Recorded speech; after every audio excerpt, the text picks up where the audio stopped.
Coming to you live from the North Antrim Downs once again. It's this week's Apocalypse. We somehow find ourselves back out here. I am your co-host, Kevin Lenihan. With me as always, freezing his wee nuts off, and by which I mean his little packet of peanuts that he brought, yes, is John Ferris. John, how are you faring? Let's keep it clean. You are keeping, yes, absolutely. We only deal in legumes here. Yeah, this is cold. This is freezing. This is Baltic, as we would say. It is. It's Baltic now. We could, in our little shed, of course.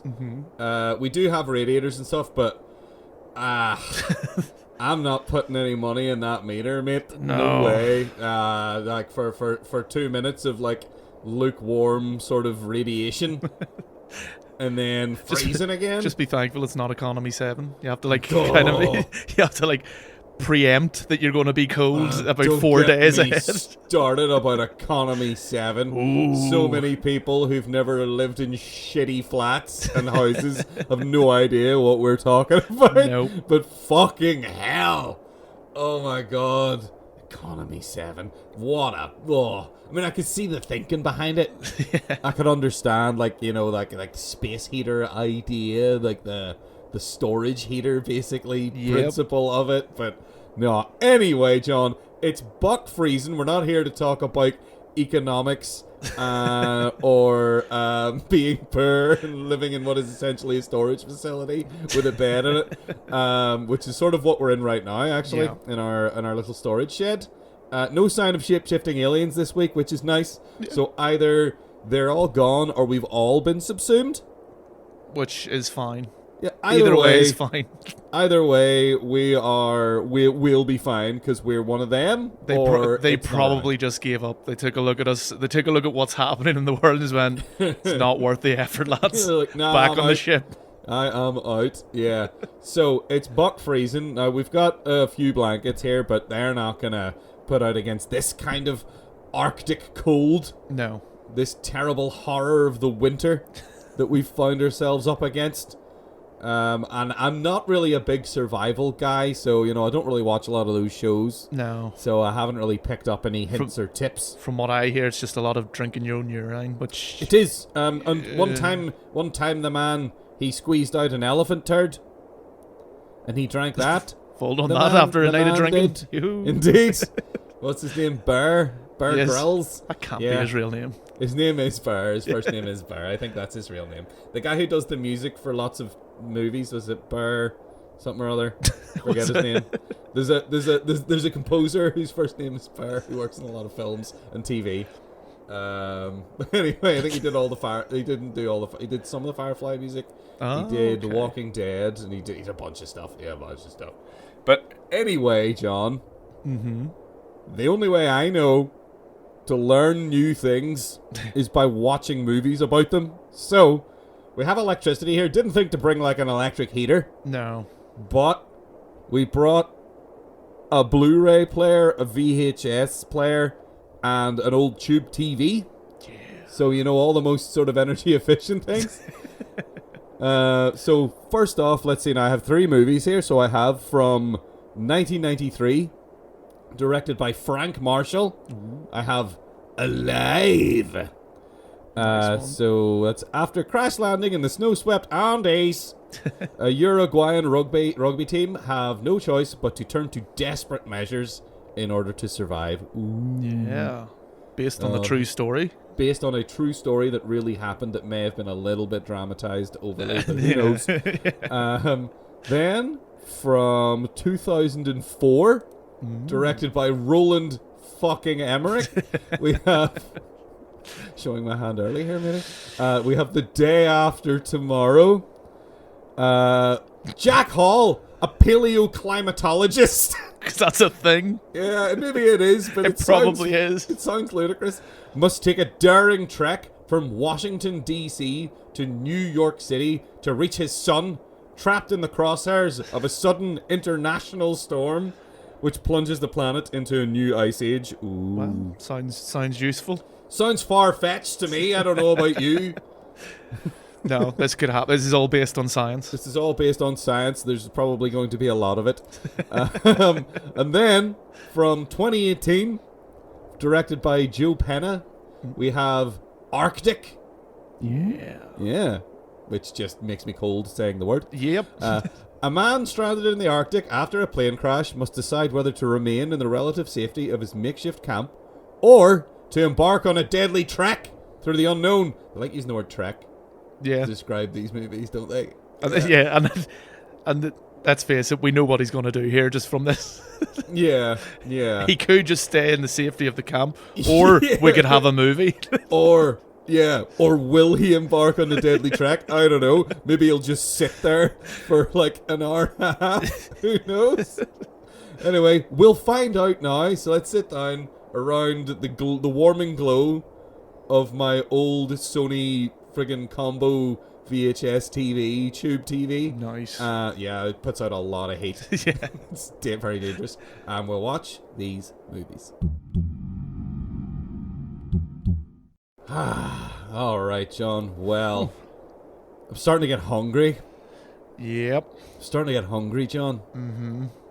Starting to think we should have brought a third member who was maybe, kind of weak and not likely to survive. And made out of Doritos. You should always bring a friend made out of Doritos. You should always bring a Dorito man with you if you're going somewhere that's potentially threatening environmentally. Is that how you mentally dealt with the scenes of the cannibalism here? I thought, they're just eating Doritos. Yeah, they're just eating Dorito people. It's fine. They're just eating Doritos and beef jerky. Yeah, that's fine. That's absolutely grand. Yes, so John, Alive from 2018, directed by Frank Marshall, indeed, who's made some films in his time.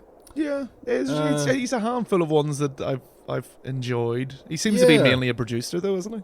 Yeah, mostly, hugely, like way more of his credits are production credits. But he did direct Arachnophobia. Yep, which may or may not have caused me to develop arachnophobia. I don't know. Which is the film, it's the thing he made before this, and I thoroughly enjoy Arachnophobia a lot. Yeah, I think Arachnophobia is great.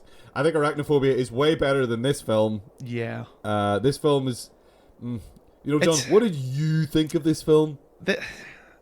It's one of those kind of middling films. It does some things really well, and there's parts of it that are really, really good, but it's very melodramatic at times, and it just feels like they've taken a lot of liberties with the actual story, and it's too long for a start.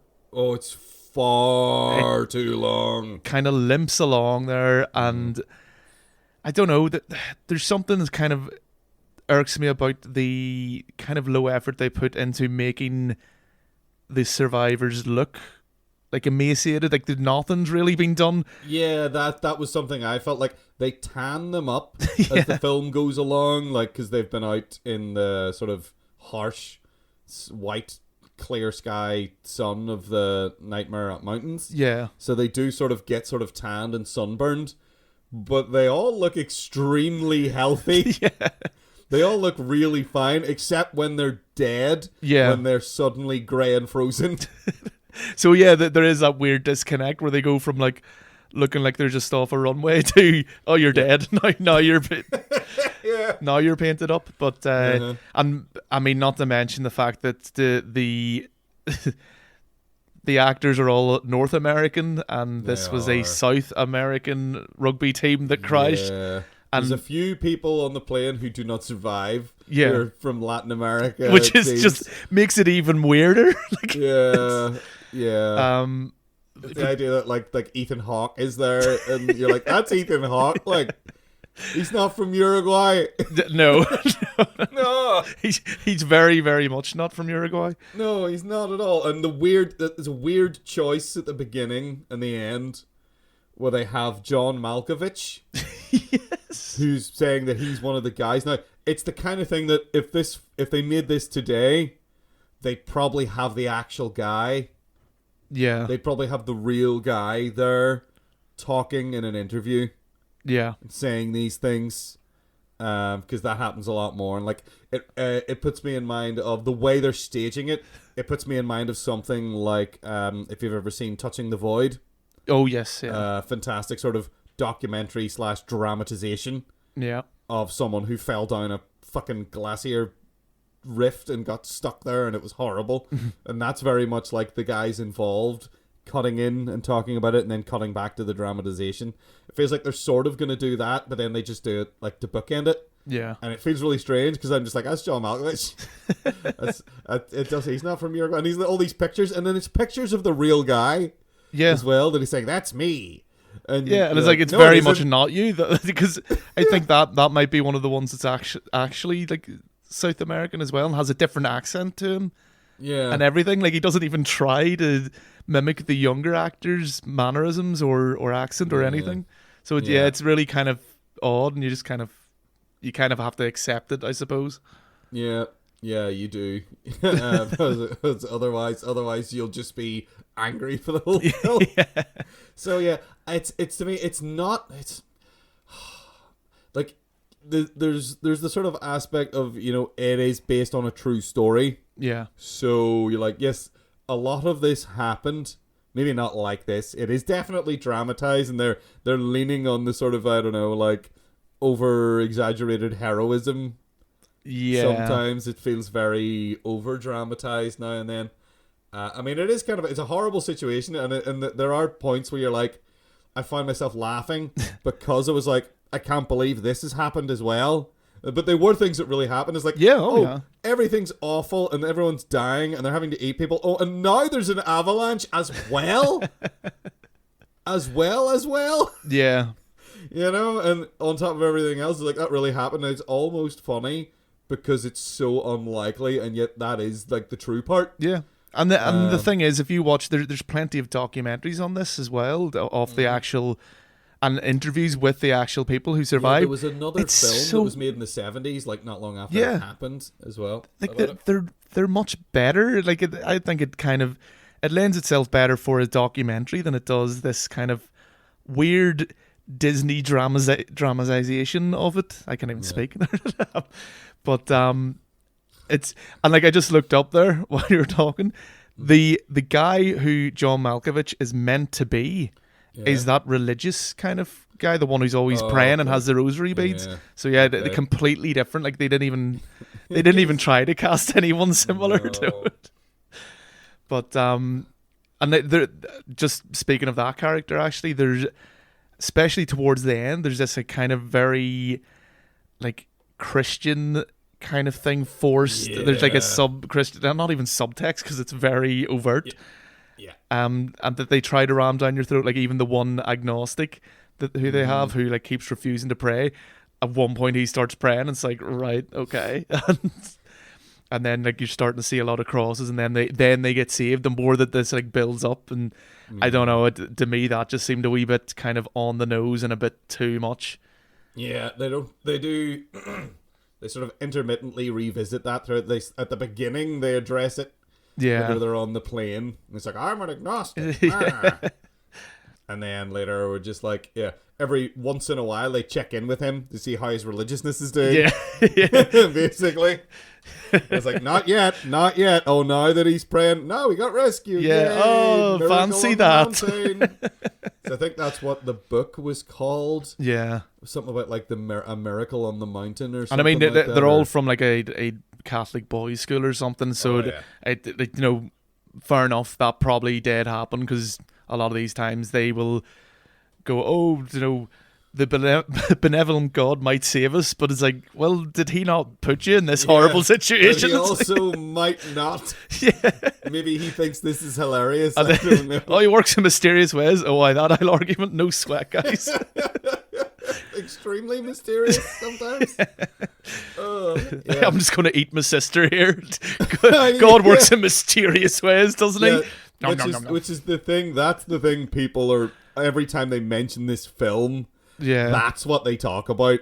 It's the fact that they had to eat like the other dead passengers from the plane. And like, that's like the thing. Whenever I was hearing about this film when I was younger, and people were like, "Oh, alive? Yeah, they have to eat. They have to eat each other." they eat each other, so we do. Oh, amazing. It's like, it's not amazing. It's just kind of like the way they treat it. They kind of treat it quite lightly. The way they talk about it. Ooh, but like the music's really like upbeat and stuff while it's happening, and everyone's kind of smiling the whole time. And the only person who seems to have a real problem with it is Ethan Hawke's character. He's the one who's like supposedly not eating, and like, oh, you don't look well. But even though he's the one who came up with the idea. Yeah. He's like, I won't do it. And he's like, you can't go yet. You haven't eaten.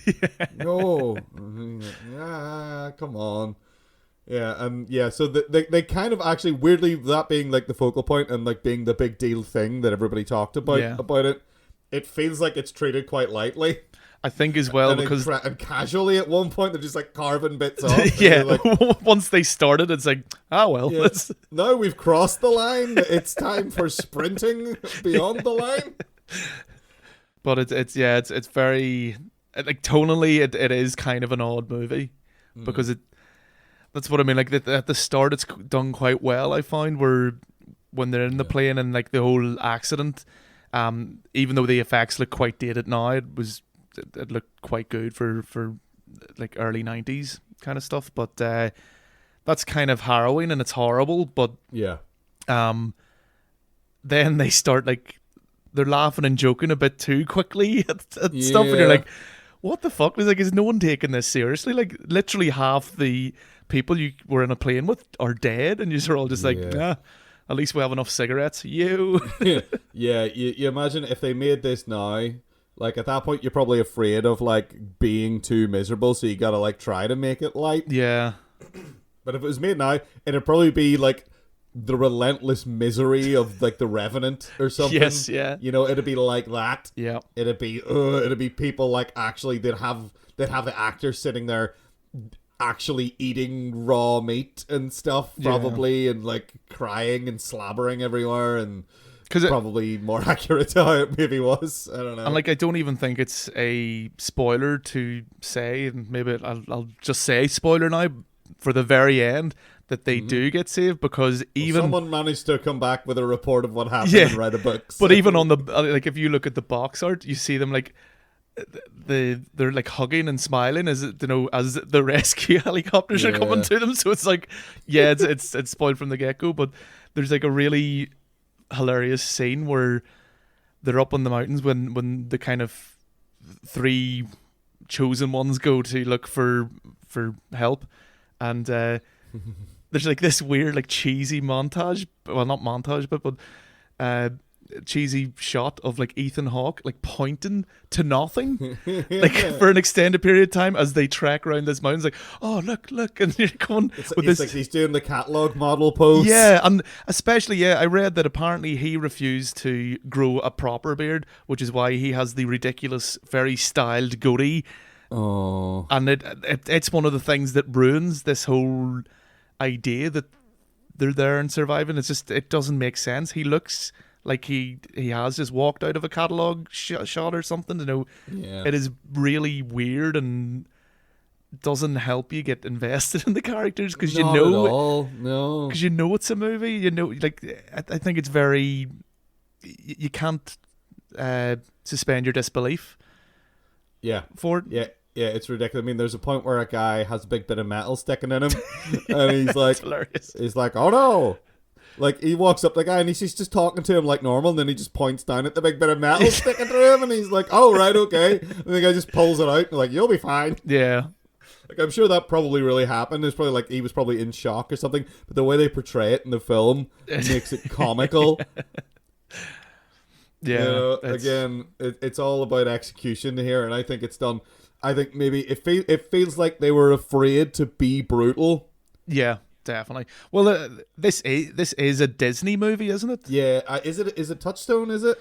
I think it is. If it's Touchstone, then it's Disney. It's going to be probably not that difficult to find out. Actually, Touchstone. It is Touchstone. That is Disney. That's just that is the name Disney made up so that they could market movies to adults. Yeah. And not have to put the Disney label on it. so that people wouldn't think it was for kids or discounted out of hand. Because it because does. It's a Disney movie. Yeah, it does feel like it's just lacking that edge. Yeah. It's lacking like which is weird. Like, well, I was about to say out of all these movies, it's probably the least realistic, but no, we'll get to that one. Not true at all. I actually forgot what the next movie was there for a second. But like, out of say like the two grounded movies here, this one feels the less real. Grounded movie. I mean, you're really talking around saying The Day After Tomorrow. I mean, I think anyone knows that movie. Two grounded movies. Oh my god. Yeah, so it's tonally this movie's just bizarre. baffling. Bizarre. It's bizarre. And then like, especially if you know, like, if you start watching Alive, you know, oh, this is a movie where they eat people. Because that's all anybody ever said about it, and you're watching it going, is this really the movie where they eat people? Because it feels like a high fucking adventure in the snow. Yeah, you know, and it's like even like if you look up the taglines and all for it, it's all like they survived the impossible by doing the unthinkable and things like that. You know, it's the triumph of the human spirit and things like it's all these kind of buzzword type fucking taglines. Well, I suppose all taglines are, but like you know what you're getting with this, really. Yeah, and you're like, oh, this should be miserable, but now we're like, let's go sledding. Yeah, like what's that about? Yeah. Again, it's totally all over the place. There are better movies about this incident. Yeah. And the casting is strange, but probably just racist, I'm going to say. They didn't want to put a bunch of people... They wanted to put a bunch of white people in it instead because they thought that would make them more money at the box office. I would assume that's a very Disney... Historically, a very Disney thing. Yeah. They're trying to get away from that now. I mean, as you say, like, kind of most of the kind of South American, like, at least looking actors, I don't know where any of them are from. Yeah, like most of them die in the crash or are secondary... like kind of ancillary characters who die along the way. Die along the way, or maybe have like 3 lines. They might survive, but they've got they've got like the mechanic guy who's crazy. Yeah. And like a couple of other people here and there, and then that's it. And all like the lead cast are all just whiter than white. He's like, I'm a medical student. I'm definitely from Uruguay. He's like, yes, I'm Uruguayan. Are you? Like, because like a few of them have accents. Yeah. A couple of them have accents, and then most of them don't. It's very jarring. It's very bizarre. It's very very jarring. It's very jarring, and it's not it's an okay film. Yeah. It's not incompetently put together. Yeah, I mean, we've been kind of ragging on it a good bit, but it is, again, it's watchable, but it is too long for what it is as well. And then the ending's kind of really rushed. Where like they're tracking and they don't make that kind of like that whole trek they've got hiking in the mountains feel like it's this arduous task because it's done in like 5 or 10 minutes. Yeah, that bit weirdly is not dragged out, whereas all the bits where they're sitting around moping and or encouraging each other is dragged out forever. And even though all that bit's dragged out, I still don't get the sense of time in that one, bar them like showing you. And again, it's that whole like just telling you, not kind of There's a point where not showing properly. There's a point where Ethan Hawke says it's been 70 days. Yeah. And I was like, has it? Because it seems like it's been less than a week. Yeah. Like, it feels like it's been less than a week, but clearly it's been like 3 months. Yeah. Pretty much. I was really taken aback by that. I was like, it doesn't feel like it. You don't look like you've been surviving in the mountains for like 2.5 months. This is ludicrous. Yeah.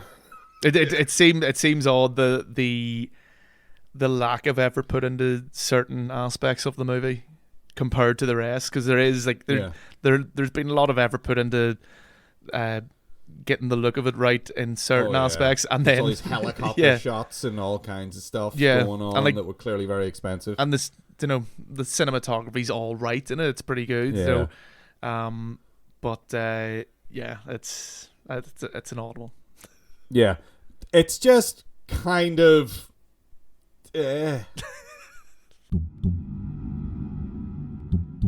Well, John, what the fuck? I mean, it's hard to even start with this fucking one. Like, run away from the cold, John? Yep. Is that a thing that it's possible for us? I mean, technically in our shit, we could run back to somewhere that's not cold, but as long as you close the door, you're fine. But John, what if the cold was like a slasher villain? What if the cold stalked you and chased you and threw cars at you, John? What if, John? This is the happening, only it's the cold instead of the wind. That is exactly correct. It's like, what if it was the happening, but you could also kind of see it? Instead of it being nothing, it was sort of something. Mm-hmm. But it was the happening, but it was... And I'm just going to say this. This is a backhanded compliment.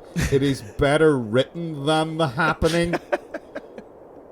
But it is not written. Many things are. You could say that about anything. Almost anything is better written than the happening. But this fucking film... Like, I'm going to say this because I am a little bit in a sort of quandary, sort of. Right. Because I did enjoy something about The Day After Tomorrow, directed by Roland Emmerich. And I think it's that all of his films are the same film. Oh, yeah. With a different antagonist, but it's basically the same thing happening to people over and over again. Is always like a science guy who's like not believed by the government until 5 minutes later when he's proven right about the cataclysmic world-changing event that happens, and then is like having some kind of fraught, but not that fraught, relationship with someone else in their family. Mm-hmm. This is also the plot of Independence Day, by the way. This is also the plot of 2012, by the way. This is the plot of every Roland Emmerich movie. It's probably also the plot of the second Independence Day movie, but I found it very, very difficult.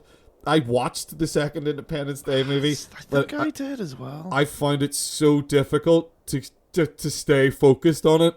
Yeah. Because it was the longest, boringest, which I know isn't a word, but I'm going to use it anyway, the longest, boringest film I think I've ever seen. I think it's the most bored I've ever been watching a movie is watching the second Independence Day. Yeah. And some people really liked that movie and gave it like good reviews because I guess maybe they saw it in a cinema. I didn't see it in a cinema, so that's maybe the problem there.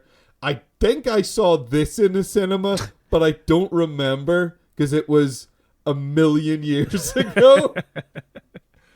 But fuck, this film is so stupid. Well, you might scoff, but apparently 20th Century Fox invited a group of scientists to preview this movie to test their reaction to the science, in inverted commas, used in it. Yeah.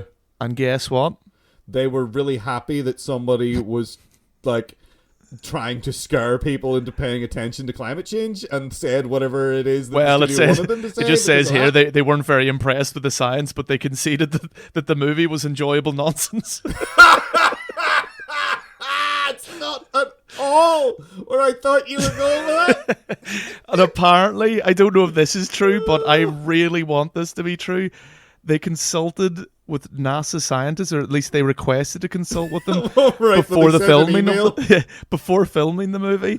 Yeah. And NASA stated that, and I quote, "the events in this movie were too ridiculous to actually occur," so they denied the request. And then they sent in a memo to all their employees stating that they were not allowed to comment on the likelihood of the events portrayed.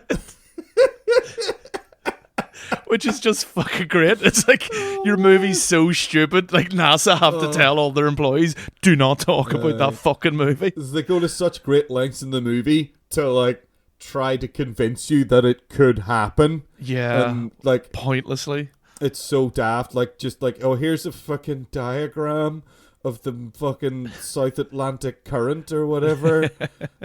And we're going to keep referencing it up until we completely stop talking about it, and then it's just chaos and nonsense and things flying through the air and the cold chasing people. But even before the cold, that big wave, when it's just raining and windy, the big tsunami that they outrun to get into the library, and then it's just about to hit them. They get through the doors, then they get up the stairs, then the wave decides, I'm gonna crash through the windows now. I'll get them. Yeah, it's the weather so is ridiculous. The weather in this film is antagonistic. It's like whenever it's flinging cars, I think we talked about this on a previous episode, but whenever it's flinging cars, I think it was when we were talking about Skyfire, because that in Skyfire, there's definitely a link between the two. They're a similar type of movie. Solid correlation between Skyfire and The Day After Tomorrow, in which in Skyfire it seemed like the volcano was aiming at specific people. Sentient volcano. Yeah, whereas in this, it's just generally the weather is aiming at specific people. Like, literally throwing multiple cars at the one guy who's swerving about, who, I don't know, like, they try to get to know over a period of about 5 minutes before they crush him with a van. Yeah. You're like, all right, great, cool. That was worth all the time we spent with him, which is why this film is so long. So yeah, it does, as I said, it does that classic Roland Emmerich thing of having a sort of a huge sort of globe encompassing sort of world-changing event going on, and then concentrating on a really poorly written, terribly conceived interpersonal family drama. And yeah, it's the nuclear family usually, because they're trying to like get a quick, you can connect with this white guy who has a son, can't you? It's no, not really, but okay. Yeah, we can't just have the weather killing people. We have to have it's Dennis Quaid. We have to have a fucking white bread, white family, like slightly fraught, but they're going to resolve their differences in the end. Yeah. Fucking storyline. We couldn't afford Harrison Ford, but here's Dennis Quaid. That is the story of every Dennis Quaid movie. Oh, poor Dennis. And like, there's some great actors in this as well. Ian Holm is in this for... Yeah, barely at all. Well, he's in it. He's on screen for a long time. He has about 3 lines. Unfortunately, he has to deal with a lot of the science nonsense as well. And then he's just gone. Yeah. Him and his mates have some whiskey, and then they go, oh, when they hear some sound. And then that's the last we see of them. I guess they died from cold. Yeah. Because, like, for some reason, there was, like, specifically a big cyclone over Scotland. Yeah. Well, Scotland's like that anyway. Yeah, no, like, it was just like, it's cold and windy and it rains all the fucking time. Like, just like where we're from, but slightly worse, I think. That the Scottish, it wouldn't bother them at all. It was freezing helicopters. They'd be out in the kilts going, yeah, whatever. Yeah, fuck off with your fucking helicopters, probably, is what they'd be saying. Oh my gosh, yes, and the way things just... There's so many things to pick apart in this movie, it almost feels pointless choosing any of them. I focus on the family drama because it's so piss poor. Yeah. And it's the one thing that runs through the whole film that is ridiculous, because, I mean, like, there's just different kinds of stupid science happening all the time. Like, again, like we mentioned before, the cold chasing people like a slasher film. I mean, there's literally a point where Jake Gyllenhaal is running away from the cold. Yep. And it is chasing him. Oh yeah. The cold is chasing him through a window and down a corridor and then around a corner, and then he shuts the doors, and then the cold can't get through the doors. Yes. It freezes the doors, but it can't get in at them. Yeah. And also, something I found really extremely stupid, and they almost point out to themselves how stupid it is while they're doing it without quite getting there. No, you don't get extra points for saying, yeah, I'm dumb. They're in the New York Public Library, and that's where they've holed up against the weather. Mm-hmm. So And then they go and they're walking around and they find this room that has a fireplace in it and blah, blah, blah. And they're like, oh, this fireplace hasn't been used for probably 100 years. Ooh, oh, great. And then they're like, right, let's burn things.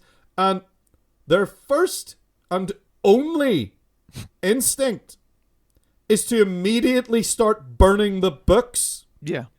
They are...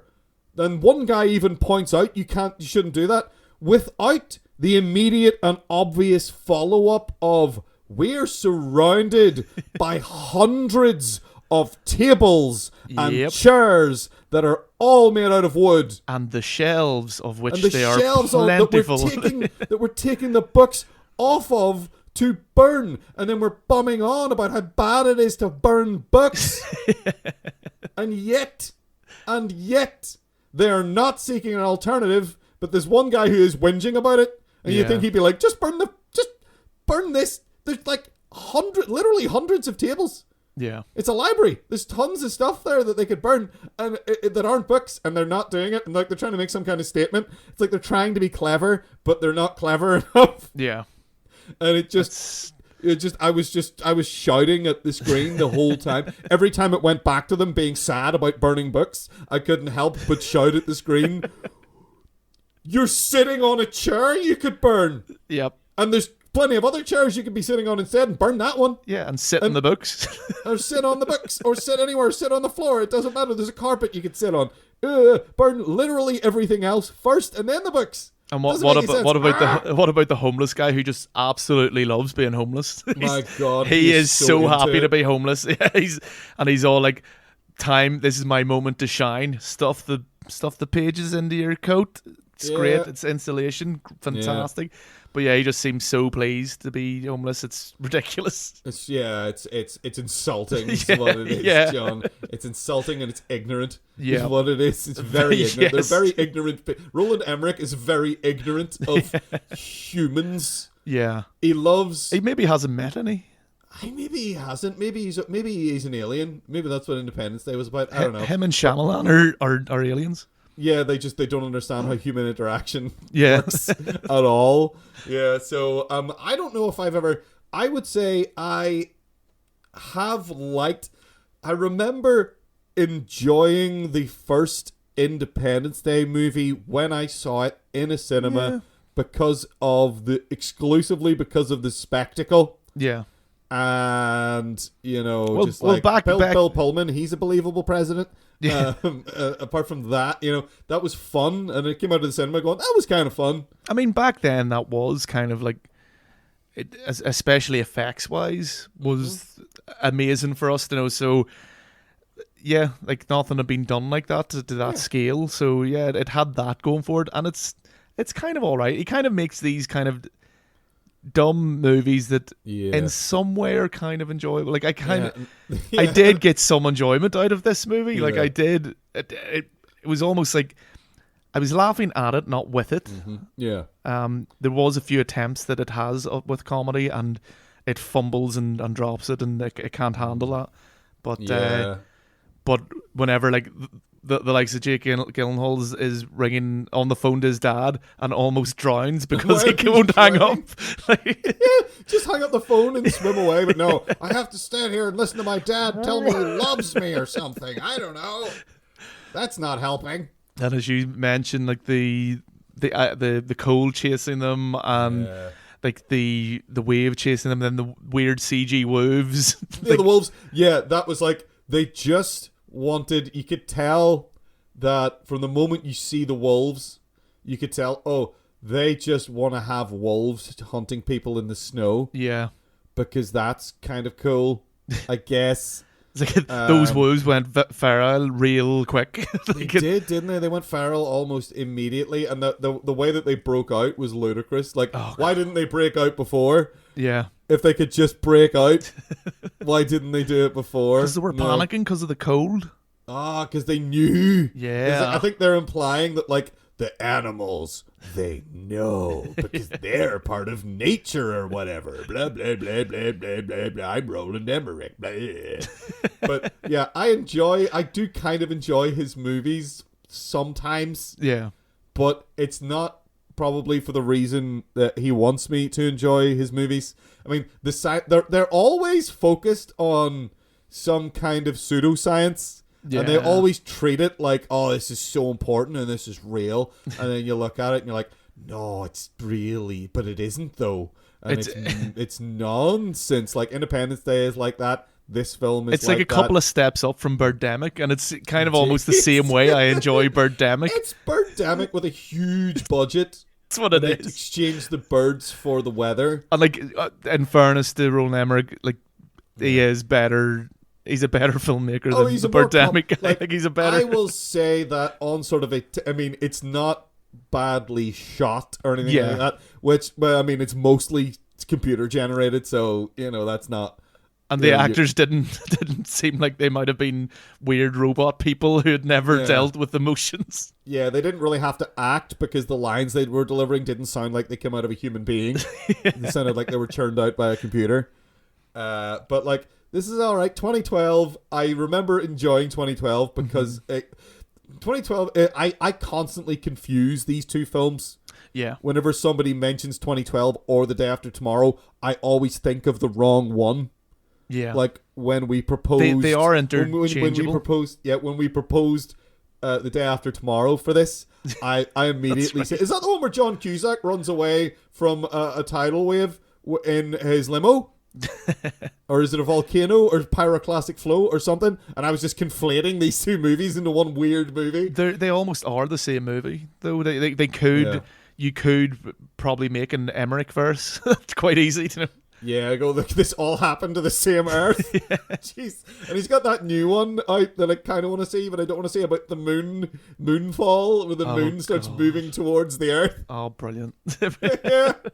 I have actually heard what the twist is in that movie, and it's absolutely, there is a twist. Ooh. And it is absolutely, it is stupider than his other films. Wow, that must be really dumb. It is more daft than The Day After Tomorrow or 2012. I feel because I mentioned the taglines that were used for Alive, I feel I should mention the taglines for this. Well, this is possibly one of the most hilariously bad, like the weakest tagline I've ever heard. Especially for like a disaster movie, for a movie as grandiose and expensive as this. Yeah. So like, for this hyperbolic, sensationalized, ridiculous nonsense. This year, a sweater won't do. Yep, it sounds like a fussy mother. Like, it's like, do you have a coat? I'm just wearing my sweater. A sweater won't do. Where's your scarf? I got you a scarf. Where is it? It's fucking freezing out there. Get your coat on. You didn't fucking lose it on the bus, did you? I bet you left. Did you leave that on the bus? A sweater won't do. A sweater won't do. Jesus, I mean, oh my God, imagine pouring the amount of money into this movie that you did, and that's the thing that the marketing guy comes up with. I mean, there's like 6 more here, because these are just like in the IMDb. I'm looking. Is that the best one though? But that's the best one. The rest are all kind of boring. It's like, now it's fiction, tomorrow it's real. The end of the world was just the beginning. All these crappy ones, but that one, a sweater won't do, is possibly my favourite and my most hated tagline I've ever heard. It's like the kind of thing you hear, like, I'm going out my lunch now. What's the weather like? It's like, oh, a sweater won't do. A sweater won't do. It's the cold chasing people again. Aye. Are the colds out there murdering people? A sweater won't do. I also love that whenever what's his face, Dennis Quaid, when him and his mate, or his 2 mates, are going around, are traveling trying to save his son. Yeah. Like, the much younger guy is the one who's struggling in this snow, and you're going, this doesn't make any sense. It's no, a lot of it doesn't make any sense. Also, he seems to be the only one of them that has any family. Yeah, the other 2 have no reason to go at all. Yeah, they're just there at his behest to help him get back to his son, and I guess they're just alone in the universe. And no one asks him, like, what do you do when you find him? Yeah, you have to travel all the way back.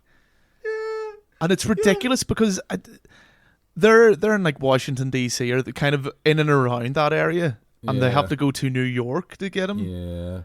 And it's quite far. Yeah, that's very far. It's quite far. And he says, "We've walked further than that in the snow." I mean, you're probably talking days as it is now in the real world that we live in.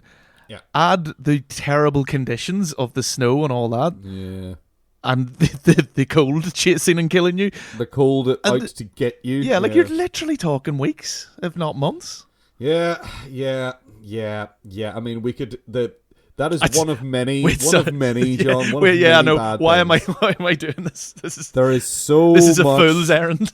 Yeah, there's so much about this movie that is even worse than the things we're talking about. Yeah, but it's too much. Like, I'm gonna say that it is fun to watch. Yeah, mainly because it's so deeply, deeply flawed. Yeah, my wife loves this movie because. Like entirely because it's so stupid. Yes, she was so excited to watch it. Yeah, it's ludicrous. It's absolutely ludicrous, and everything that happens is completely unlikely, and the way people talk to each other is completely inhuman. Yeah. And again, that what I've just said could describe Independence Day. It could describe 2012. I bet it would describe Moonfall as well. Yeah. If you were to watch that, which I might have to find the time to watch. So basically, Moonfall. all we have to say about this movie is it's a Roland Emmerich movie. Exactly. Well, John, I've started a little fire here, and it's nice and toasty. So we're beating the heat, or beating the cold with the heat. We're not beating the heat. There's no good rhyme. There's no good rhyme for beating the cold. So we'll hold against the cold. Okay, that'll do. We're held against the cold currently. The cold. We're held against the cold right now, so we'll be fine. All right. Little fires, all good. Toasty, warm. Yum, yum. We've made a nice sort of SOS etched into the snow. As you do. Just while we were watching this movie, I thought that's a good idea. Mm-hmm. So I'm going to do that. I think I might have misspelled it though. You know how sometimes when you're really carefully writing something, then you look back and like you meant to write like happy or something, and then you wrote like HPP. Why? Did you write sus?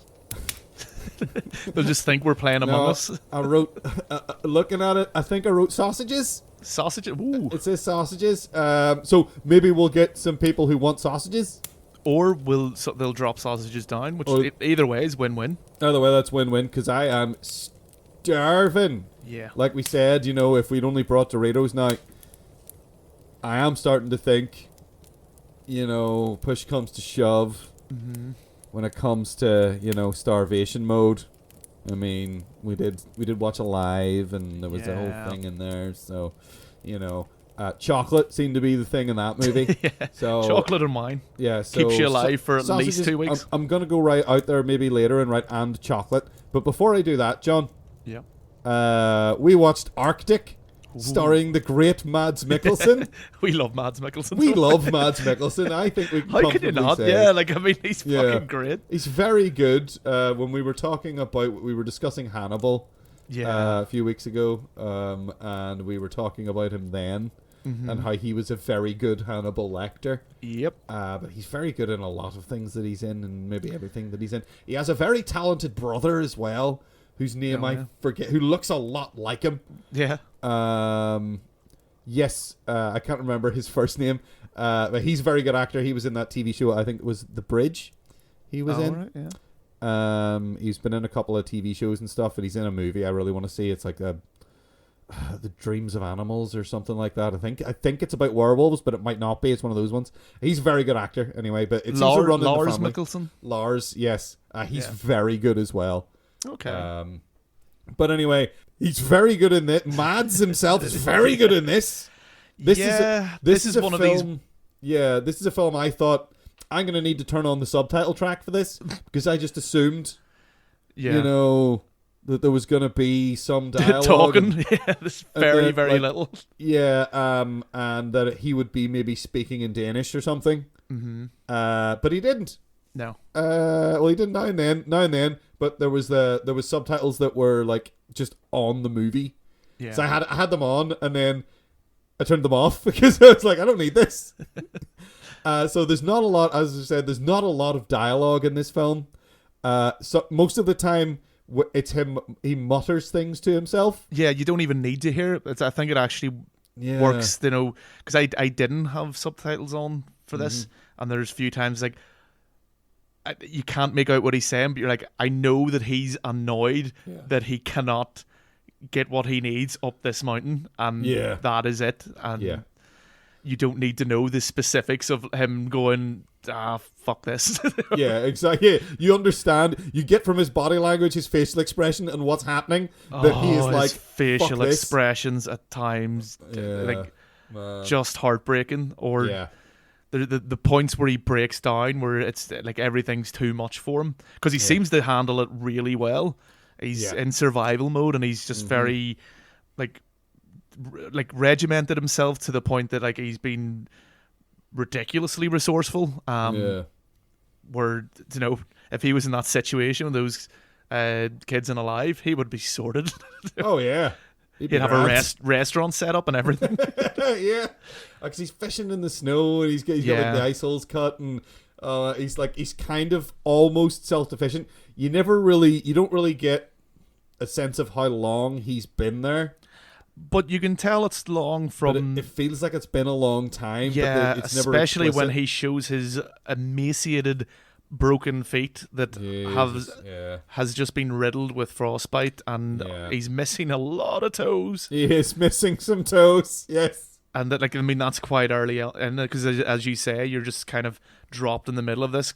Where you don't know how long he's been there. You don't know how he's learned to do all this stuff, or if he just is good at that. Doesn't even really matter. It's just he is very proficient at this, and another survivor, let's say, someone that he rescues, comes later, and things get a bit more complicated. But I think out of all these movies, this is the one that just watching it makes me feel freezing. Absolutely, yes. They do such an amazing and horrible job of making you, like, putting you right in that position of, like, the cinematography so well done as well, like, where it almost makes you kind of look at Alive and go, it's not, it could be done better kind of thing, because like this movie does that. Yeah, he looks so messed up and tired and cold and destroyed. Yeah. And there's a point where he only like takes off his gloves like every now and then. There's a point where he takes his gloves off and his fingertips are all bright red because his gloves are wet and his fingers are freezing, and I got like sympathy pains. Yes. I was getting sympathy pains all throughout this film. Now, this film's listed as a survival movie, but it's kind of a horror movie. That's exactly what I was going to say. I would almost consider this a horror film. Yeah. There is one particular moment where I got like a real I felt like my sort of stomach drop. Mm-hmm. It's a point where he's like wandering around, he's like charting, he's exploring, and every day he goes out and he like explores a bit and he fills in his map. Yeah. He's trying to work out where things are and where he is, and there's a point where he goes out and he looks across a landscape and sees a polar bear just lumbering. Yes. And it's very quiet, and it's in the distance, and it's not walking towards him, it's walking like perpendicular sort of to where he is. It's sort of like walking along the horizon line. Mm-hmm. And it stops and turns its head towards him, and it's fucking terrifying. Yeah. He just has this look on his face like, oh no. And that was genuinely like a real moment of horror. Yeah. Or I was like, he's fucked now, because there's a polar bear and it probably saw him. Yeah. And polar bears is just something I just happen to know from watching copious amounts of David Attenborough. Yeah, things like that, and other shows about that. Like, polar bears are like the only species of animal that will actively hunt humans. Yeah. They will be like, I'm like. There's very little to eat out there. Yeah. You can't blame them. Absolutely, but like that's one of the things. Like whenever you hear about like people doing survival things in the Arctic, yeah, it's like always bring a gun, because you're not gonna, it's difficult to scare one away, and once it knows you're there, even if you do scare it away, it'll probably come back to get you later. Yeah. It's gonna wait and get you. So as soon as I saw that, I was like, fuck no. Oh no, that's terrible. Yeah, so, and as things go on, there's almost, in the same way that in Alive, when I was watching Alive and I was like, this is almost funny that this bad thing is happening on top of everything else. In this movie, there's kind of a thing in this movie where, like, I can't believe this has also happened. Is this with the helicopter? Yeah. Because I think it's okay to spoil that because it does happen so early in. Yeah. You know, that it is this point of, like, you're almost going, does he get rescued already? Maybe the rest is in flashback, and the helicopter crashes, and he has to then, like, his saviors now become something, like, he has to try and save them, and it's so ridiculous. Yeah. And, like, it's so horrible, and the look on his face whenever that helicopter crashes, like, the disappointment, and he's on the verge of tears, and, like, just to have that rug swept from under you is horrible. Yeah. But yeah, this movie does a fantastic job of just putting you in that position with them and making you feel, even though you're in the comfort of, or we were in the comfort of our homes, wrapped in blankets probably. Yeah. It makes you just, you're living through this with him, and it's like, it is very slow as well, but intentionally slow. Yeah. But that also helps it because it really draws out this whole thing, and I felt, sorry, something in my throat. I felt more the time lapse in this movie than I did in Alive as well, and we keep comparing it to Alive because, again, The Day After Tomorrow is that ridiculous. You can't really bring that in. It's hard to draw a story comparison between the two because they all address surviving the cold. Yeah, the cold does not chase you in Arctic. The cold is just there. It's just all pervasive, all around you, all the time, and you just have to deal with it. And he deals with it, and he, you know, it feels like a slog in the way that it's supposed to. Everything feels more difficult. You get that everything he's doing is so much more difficult because it's freezing. Yeah. And there is a point, I find that it's like a pivotal point in the movie where, and again, not really a big spoiler, but he has planned a route and he gets along the route and he comes across an obstacle that's not on his map. Yeah. And it is so just, that whole scene is just so, it's soul destroying. Yeah. Watching him struggle and struggle and struggle and being and get like weaker and like it's just, as I say, heartbreaking. It's heartbreaking. Like, his performance is so good as well, but you don't need the dialogue, and I'm really glad they didn't do that thing which a lot of movies do, where the character, like, talks to themselves incessantly. Yeah, that was like, it's like I think the best example of that I can think of that this is in high contrast to is in something like Gravity. Yeah. In Gravity, Sandra Bullock was constantly voicing her inner monologue. Yeah. And it was, like, if that movie had been dialogue free, it would have been a lot better. Definitely. But as it stands, I think Gravity's kind of terrible. It's like because of all the dialogue. It's insulting your audience as well because you don't think they're smart enough to follow the movie without it. Yeah. Whereas this, like, you can see by what he's looking at, and the way it's shot as well is very important. But also how Mads Mikkelsen, like, portrays the character, and, like, a lot of the body language and the facial reactions. You know exactly what he's thinking or what he's doing. You know if he's a bit apprehensive about it, and you know why, because it's fucking obvious.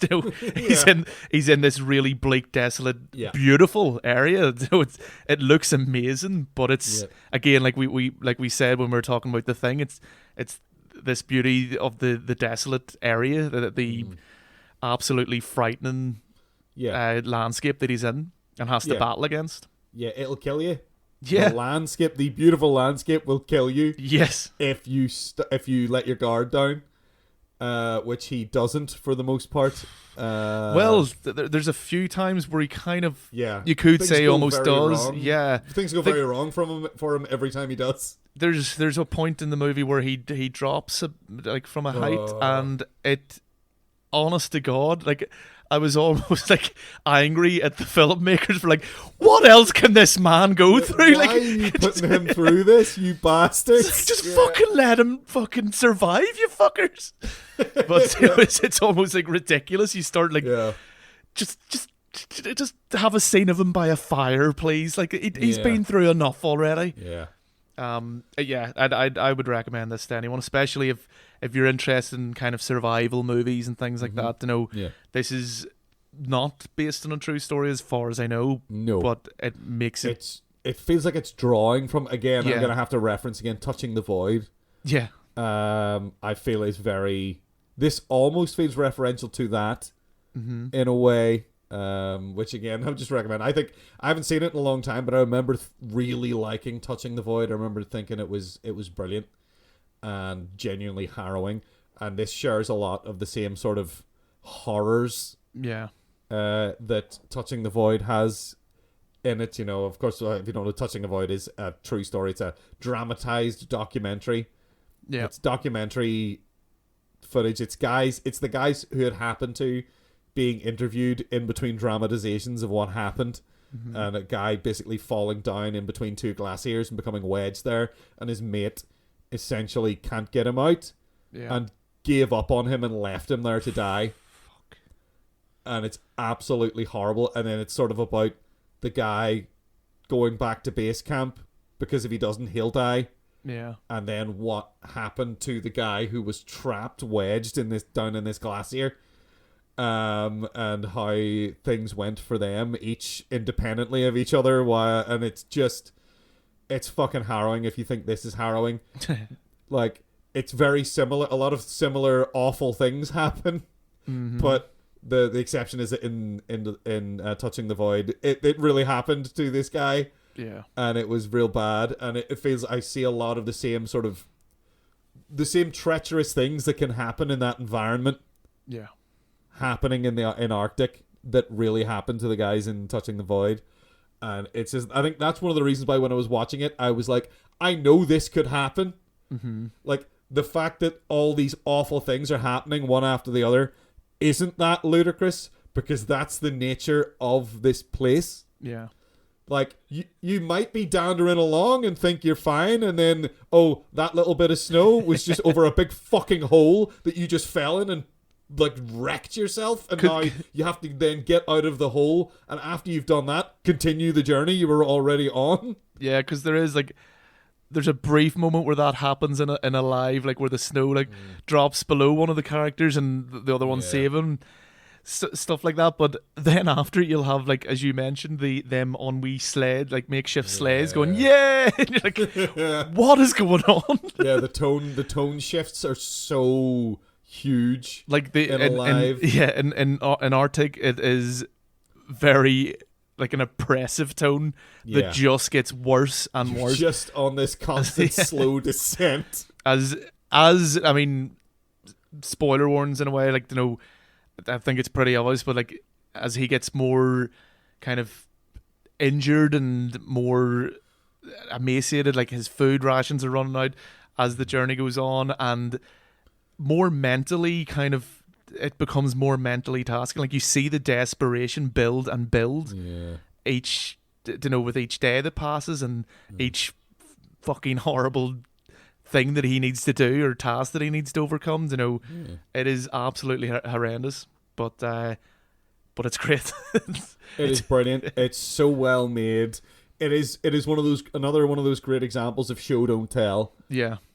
Which, you know, we have talked about before, which was one of your arguments against, I think, Manhunter, when we were talking about that. Was I don't bring that up again. That Manhunter was too busy telling you what you should be thinking and what characters are thinking, whereas this movie, you can see what's going on, and then it's again Overguard's mind. Yeah. It's again a testament to Mads Mikkelsen's skill as an actor that he is able to express so much in just even the nuance of the desperation becoming more and more like obvious in him, but that was always there. Like I don't think there's a point in this movie where he's relaxed really, or he's like he's excited when he sees the helicopter coming to save him, and that's as close as we get to him being happy, and that's swiftly fucking taken from him. Yeah. I mean, there's a point where he's warming his hands on like a grill, and you think, oh, that looks quite nice. Yeah. But then the whole time you're like, no, it's not. He's just trying not to freeze to death. Yeah. He's just trying to stay above the survival line. He's not like, oh, I'm warm and toasty now. He's, oh, I'm not dead yet. Yeah. Brilliant. I'm feeling in my fingers. Like, I can finally sort of feel my fingers again, yes. Oh my. Luxury. That's a good sign. That probably isn't frostbitten then. Yeah, I probably don't need to snip that off just yet. So this is a great film. This is very well put together. It is it's just so, it's really nicely shot. And of course you cannot the most of the responsibility of a film like this falls onto the actor who's playing the one real character in the movie. Yeah, and it's the fact that it's Mads Mikkelsen is makes it, because he's just fucking brilliant at communicating without talking. Mm-hmm. It's a real like master of the actor's craft thing of just like, I know how he feels and I know what he's thinking right now, and he hasn't said a word. Yeah. And it's fucking brilliant, and I recommend it to anyone who wants to suffer for an hour and a half.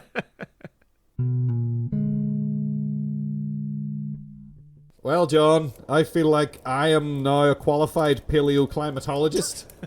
I don't know about you, but I now know that I can deal with the cold, I think. Maybe. Yeah. Perhaps. I feel like I'm in a rugby team. Do you? Oh no. Yeah. I know what happened to them. I definitely don't feel like I'm Mads Mikkelsen. No. I am not that. I would not be that proficient and that smart. No, he seems to know what he's doing. He does. He seems to have some pre-arranged, pre-recorded knowledge, pre-knowledge. That's the one. He seems to know how to do fishing, a little bit at least. Whereas do fishing. I do not. Yeah. He knows how to do fishing efficiently. He seems to, yes. Yep. I haven't a baldy. I've never been fishing. I don't know how to defeat the cold. One of these movies will help us. But first, John, which of these movies did you think was the best one? We need to stop doing it. It's just Arctic. We need to pick either 3 awful movies or at least 2 good ones. I think if anything, what we're doing shows that if you pick a certain very specific topic, usually, then the chances of you finding 3 very good movies for that specific target are slim to nil. Yeah, maybe that's it. Usually it's like one person has made one very good film. Yeah, and then loads of people have jumped on the bandwagon or just made a load of shit. Weirdly enough, it's the most recent one, though, that turned out to be the best one here. Maybe that's someone who looked at all these other movies and was like, I could do that well, couldn't I? Yeah. Why don't I do this? Yeah. So obviously it's Arctic. Yes, there is no question whatsoever that Arctic is the best one of these movies. Alive is a bit too boring. Mm-hmm. And it has its moments. I feel like we did rip on it a lot. We did. It does have its moments, but I think overall the experience is a bit strange because of the things we mentioned, the tonal shifts and the music. Actually, we didn't bring this. I actually thought of this whenever you mentioned like when you brought up the music in Arctic briefly, and I didn't want to kind of go into it too much because we're in the spoiler section now, so I felt like I could talk about it a bit more. In Alive, that the music a lot of times was inappropriate, and like as you said, it was almost jaunty at times. Adventure music, almost like fucking pirate adventure shit. And then here and there, and then that rendition of Ave Maria at the end was really bad. Christ, it was so jarring. And just adds to this whole, like, you know, beating you over the head with the Christian the religious message nonsense in it. Yeah. Whereas I found in Arctic it was very, very minimal and very good. Like it suited when they used it. Yeah. But they weren't afraid to let the silence, like, again, just to kind of liken it to The Thing, where we had the same kind of we had the same thing with that, where it was just that, you know, not being afraid of the sounds or not being afraid of just letting the movie be your soundtrack in a way. But there's big chunks of The Thing where you're like, they haven't scored this at all. Yeah. It's just the background sounds and the wind and or the sound of horrible, horrible, horrible monster screams and people being murdered and people screaming at each other. Whereas like another filmmaker might have tried to put like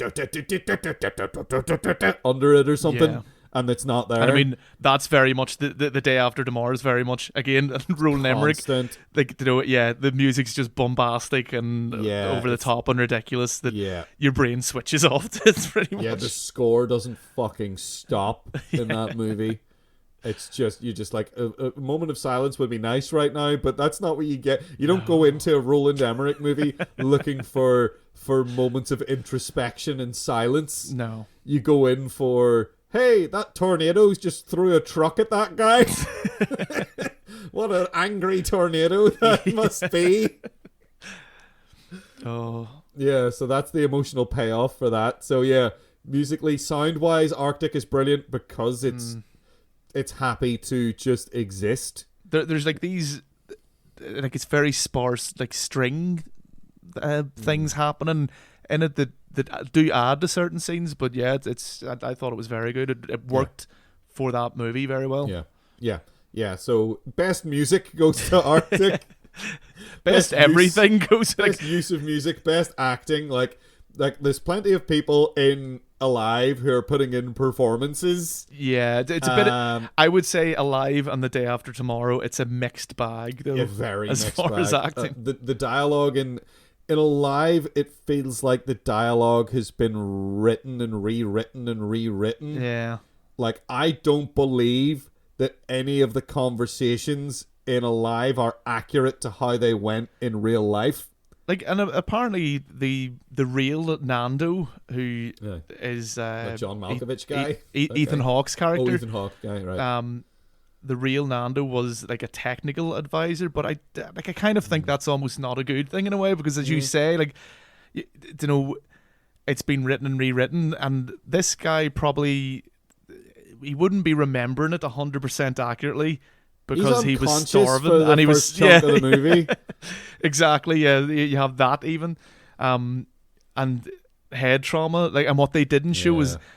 What they didn't show is they thought he was dead. Because I watched the documentary thing about it, and so his head was sitting out in the snow, and apparently this saved his life because it stopped it from swelling. Oh. And that's how he came around later. You know, they thought he was one of the dead bodies and treated him as such. So you didn't really see that in Alive, the movie. No. But like. Yeah, as you say, like the dialogue's a wee bit stilted, and some of the performances don't help that as well. Yeah, I mean, there are some harrowing stuff, like at the beginning, like during and right after the plane crash. Yeah, I mean, there's one woman who's like trapped and screaming at them, and the guy actually tells her to shut up. Yeah, well, she's being crushed to death, and she's like, why won't you help me?" Yeah, and he's like, "If you don't shut up, I'll shut you up," or something. And like, Jesus Christ. I find that whole bit where like the seats all shunt forward is horrendous. It just makes it's like, oh my god, on top of this we're now all getting crushed. Great.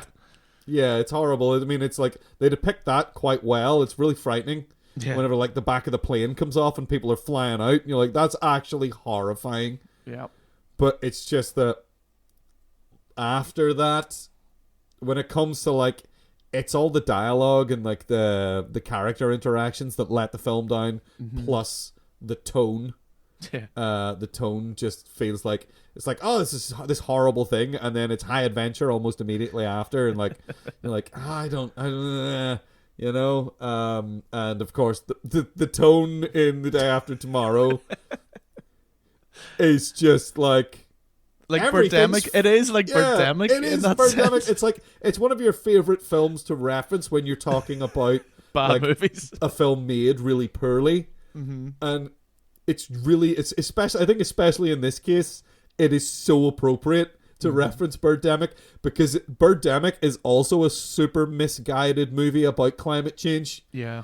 And it's terribly made, and the dialogue's awful, and the people don't interact very well, and the tone is just like confusing, and there are scenes that are overly long for no reason. Yeah. All these things describe Birdemic, and they also describe The Day After Tomorrow. Riddled with cliches, and again, that's why I think you can enjoy this movie, because it is such a joke of a movie that you can glean a lot of fun out of that. Yeah, it's a big, huge, flashy, expensive joke of a movie, which makes it even better.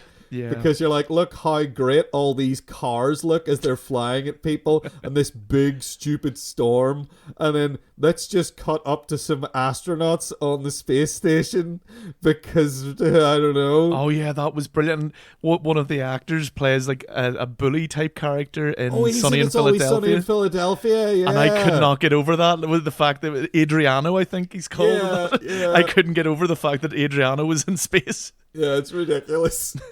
It's not really relevant to the movie, but it is something you can't ignore once you notice it. Yeah. Yeah, so I'm going to say I think The Day After Tomorrow is kind of a fun watch. Yeah. But it's not like a classic. It's a big stupid disaster movie on a global scale, which is every Roland Emmerich movie, as far as I can tell. I'm not really sure if he's ever made anything that I would consider to be like a smaller movie. They all seem like to a small follow drama piece, maybe. Yeah, like, I mean, if I want to look at, like, I mean, Stargate was one of his. It didn't involve like a global destruction thing, and I do like it. Yeah. I do like Stargate. Yeah. His Godzilla movie is offensively bad. Oh, is that the 90s one? Yeah, the 1989 one with Matthew Broderick in it. And like half the cast of The Simpsons for some reason are in that film. It's very strange. The Patriot, which is not a film I like very much. No. That's his least expansive disaster movie. It's not one of those movies. But like Day After Tomorrow, 10,000 BC, 2012. I never watched Anonymous because it looked like garbage. I never watched it either. Yeah. Independence Day. Resurgence was the name of the sequel. There we go. And I am kind of interested to see Moonfall because it seems so stupid. Yeah. And he's apparently doing another Stargate movie. Oh, God. I wonder if they'll get James Spader back for that. I'm going to guess no. Oh? I'm going to guess James Spader has more respect for himself unless they offer him like a huge amount of money. Because I did not expect everybody to come back for... Well, not everybody did come back for Independence Day Resurgence. Will Smith was not in that movie. Yeah. Goldblum came back, but Will Smith did not. I kind of think Jeff Goldblum will do anything, though. He's just not even really... up. Yeah, he's not even really an actor anymore. He's just playing Jeff Goldblum now in various roles. And it does work. It does work very well. I thoroughly enjoyed his performance in Thor Ragnarok. I thought he was wonderful in that film. As was ever. That's just a great film. Yeah, that's just like that maybe the best comic book movie. Maybe could be, yeah, maybe, but it's between that and Logan for me. I think, as far as like comic book adaptations go, and they are so opposite ends of the spectrum of tonally.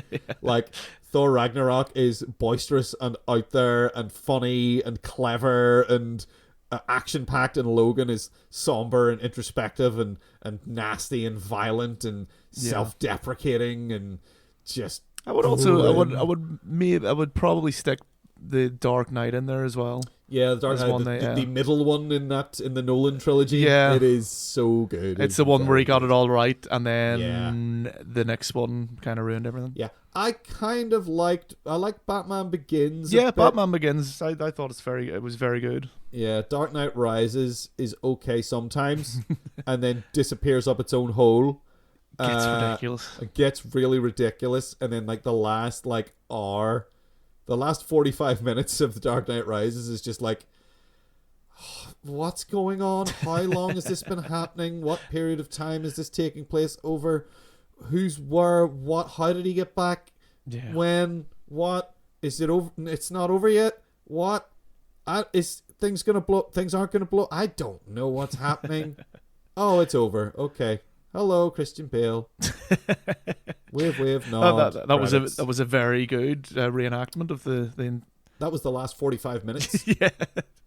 That was the last 45 minutes. That was every plot point in inverted commas in the last 45 minutes of the. You should have given a spoiler warning there. That was spoilers. Dark Knight Rises. If you could fucking parse that, fucking well done. Hello, Christian Bale. Oh, for fuck's sake. Oh no, Christian Bale's in it. I didn't know that. Look, if you haven't seen The Dark Knight Rises at this point, you're one of like 5 people on the planet, apparently. I'm kind of interested to see that new Batman, actually, but now we're just talking about comic book movies. Yeah, now so we're just talking about Batman. Now we're just talking about specifically Batman. I think Mads Mikkelsen should play Batman. Oh my god, I think Mads Mikkelsen would make like an amazing Mr. Freeze or something. Like well, just to go with it or something, or Mr. Freeze maybe. Yeah, he might be a great Mr. Freeze. You know what? He's one of those ones. I'm going to reference a joke from Modern Family where they go, Meryl Streep could play anyone. Meryl Streep could play Batman. I think Mads Mikkelsen's in there as well. He could play anything. He could just play anyone or anything. He's very fucking good. Could he play Kevin in a Home Alone reboot? That would be amazing. As a 9-year-old. Yeah, like everyone's treating him like a 9-year-old, but it's just Mads running Mikkelsen around the house setting traps for a very, very old Joe Pesci. Oh, see, if only we were like billionaires and we could. I would finance that. I would say, how much is it going to take, Joe? Oh, actually, just saw this because I don't know why this sparked this memory. Yeah. But I just thought of Matt Stone and Trey Parker, and apparently. Oh, that episode of the Day After Tomorrow, is this? Or yeah, just what you said. It's like I kind of thought, like it made me think that's the kind of thing they would maybe do. Because I was trying to think of people who would do it. But no, apparently, well, this must be why they did that episode. The day after tomorrow, or whatever it's called. This is the day before, I think. Apparently, they managed to get their hands on a copy of the script when it was in pre-production for this movie. Oh, right. And they planned to secretly shoot the same movie with puppets instead of actors, word for word. And release it on the same day, but they abandoned it when their lawyer convinced them that the movie would never get released. Yeah. That would have been an amazing, expensive, ridiculous stunt that I would have been on board with. Absolutely. Oh my gosh. Yes, please. And I found this out before I was watching The Day After Tomorrow, so when I was watching it, I kept hearing their like South Park voices when they were saying things. I love you, Dad. Stop. Brilliant. Absolutely right. So yes, Arctic is the best movie. Yeah. Easily. Day After Tomorrow sucks, but in a way that you can kind of enjoy. Alive is a bit too long and boring. Yeah. And tonally dissonant, and just it feels so long, and it is long, and it feels long. So that's great, John. It's great that we were able to come to that hard, difficult conclusion. Yeah, that was really difficult. Great. That was a real bad argument there. Yeah, we even had time to talk about Batman for about 20 minutes. We destroyed a friendship there, arguing over which of these was the best movie, but we finally arrived at Arctic. So, John, which of these movies gives us the best advice to survive against the harsh realities of the cold? Well, in Alive, it seems if you pray quite a thoughts and prayers seem to work. Thoughts and prayers, yes. The ever useful thoughts and prayers. Yeah. I don't know if anybody's going to send those our way. Are they? Especially not if I refuse them. Say, I don't want your thoughts and prayers. Get them out of me. Indeed, yeah, get the fuck away from me. I'm agnostic. I'm agnostic. That's what you have to do. You have to pretend to be. You have to say you're agnostic over and over and over again, and then change your mind. Oh, and helicopters. Yeah. Ah, okay. Yeah. But that's, I'm going to find it difficult to find God when I can barely find my car keys. See, that's it. Hey. See, you're doing it now. See, I don't know if I can find God, blah, blah, blah. Agnostic. Say it with me, John. Agnostic. Agnostic. Wait a minute. I've seen the light.